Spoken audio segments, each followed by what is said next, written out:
Qu'est-ce qui lui arrive à la 2? Il faut faire chauffer l'appareil ou... De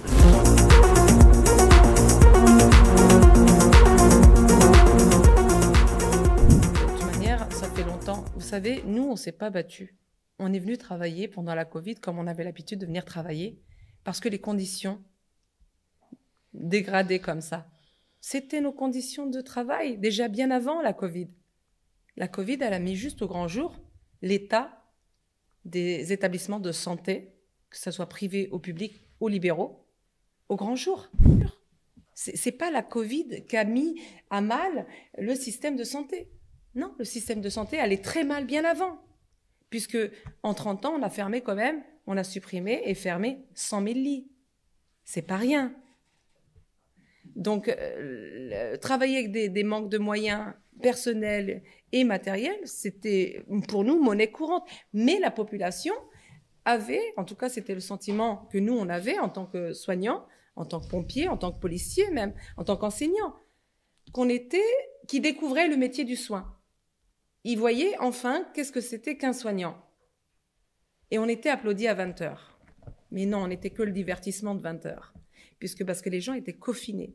Et le 11 mai, quand il y a eu déconfinement, il n'y avait plus d'applaudissements, aucune reconnaissance ou autre. Mais la solidarité de la population lambda, en tout cas, c'est elle qui nous a donné énormément. Ses enfants nous ont donné énormément, nous a apporté beaucoup de courage.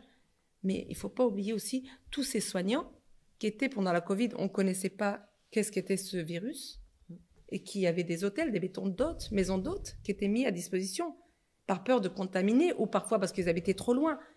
Tous ces sacrifices, ils sont où? Le 14 juillet 2020, on vous récompense sur les Champs-Élysées à médaille de chocolat. Et puis pour qu'un an plus tard, on vous dit « Merci beaucoup de vos services, c'est par là la porte ». Pourquoi? Pour avoir seulement réclamé le droit de choisir et de garder son consentement libre et éclairé. C'est pas rien le consentement libre et éclairé. Le consentement libre et éclairé, quand on a une personne qui vient pour se faire opérer, on lui donne bien un consentement libre et éclairé. Ça décharge le médecin. Mais nous, non. Nous, tu signes, on t'explique rien.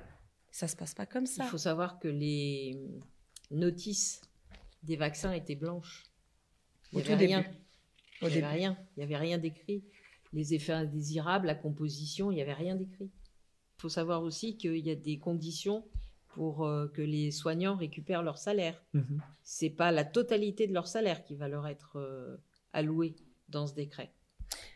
Là, la HAS, elle ne parle pas de décret, elle dit réintégration des soignants. Mais sachez qu'il y a une proposition de loi qui est la proposition de loi numéro 546, je pourrais vous le laisser, qui est là, où d'ailleurs Monsieur Dupont-Aignan a participé à cette proposition qui ne nous convient pas du tout.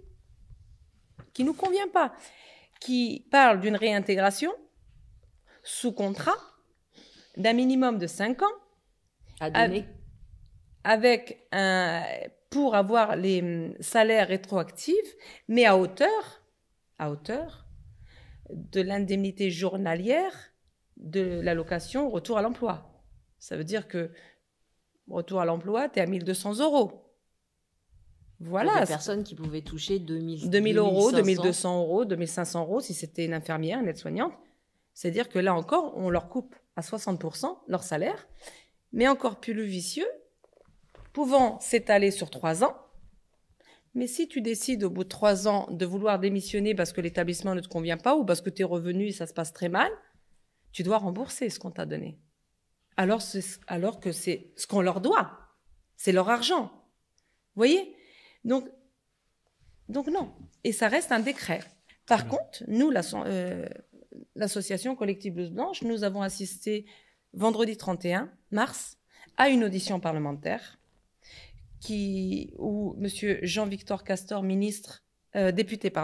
député de la Guyane, déposera une proposition de loi numéro 991 pour l'abrogation de l'obligation vaccinale. Ce qu'on demande. Et ça, c'est ce qu'on demande.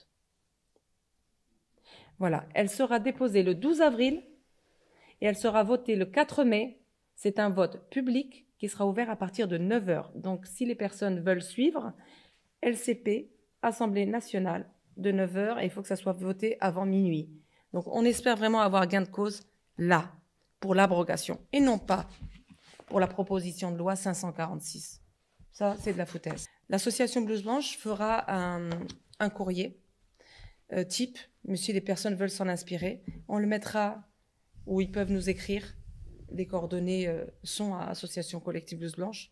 Et on pourra leur envoyer, pour envoyer aux députés, parce qu'on leur dira que c'est ouvert, qu'on aura l'œil dessus. Parce qu'eux aussi cherchent que leur place. Vous savez, chacun sauve ses fesses, excusez-moi du terme, malheureusement je vais le dire comme ça, sauve sa poire et son gain de pain. Mais en attendant, il n'y en a pas un qui est venu donner un bout de pain à ses soignants, à ses pompiers, ces intermittents du spectacle, qui sont en souffrance, qui sont aujourd'hui, pour certains, divorcés. Qui ont perdu leur maison. Qui dorment dans les voitures, des dettes, qui se sont endettés encore plus que ce qu'ils avaient.